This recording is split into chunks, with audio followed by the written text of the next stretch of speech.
So this is a present contemporary thing. Culture is what? Dynamic. Because of joint family shifting to the nuclear family, marriage, marketplace, and next present ఇప్పుడు కూడా ఈ family values loss అవుతున్నాయి అనేది present ఉండే contemporary థింగా కదా? Family values, family మీద ఉండే ఆ ఎఫెక్షన్ బాండ్ లాస్ అవుతుంది అనేది ప్రెసెంట్ కాంటెంపరీ కూడా థాట్ ప్రాసెస్. బట్ రీసెంట్గా ఒక స్టడీ వచ్చింది, I forgot that name.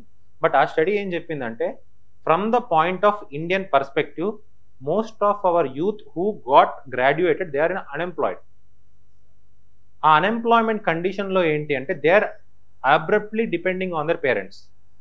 So మీరున్నారు, anybody like who apart from 1 to 2 ఎవరైనా తీసేస్తే most of the people are dependent on the parents, right? అంటే ఈ ఫేజ్లో మిమ్మల్ని భరిస్తుంది ఎవరు? అంటే ఇంత పాపులేషన్, మీరు ఎంత ఫర్ 40 or 50 మందిలో you are dependent on your parents, right? Simple game ఏంటంటే డిపెండెన్సీ ఉందా లేదా? సో బికాజ్ అంటే నీ unemployment rate shows your dependency of parents. Your which rate? Unemployment rates shows your what? Dependency on your parents. ఇది కొత్త case study అనమాట. జనరల్గా మనకు ఉండే మిస్కన్సెప్షన్ ఏంటంటే ఫ్యామిలీ బాండ్స్, వాల్యూస్ తగ్గుతూ ఉంటాయి అనేది. బట్ ఒక పాయింట్ వచ్చాక నువ్వు మెయింటైన్ చేయాలన్నమాట.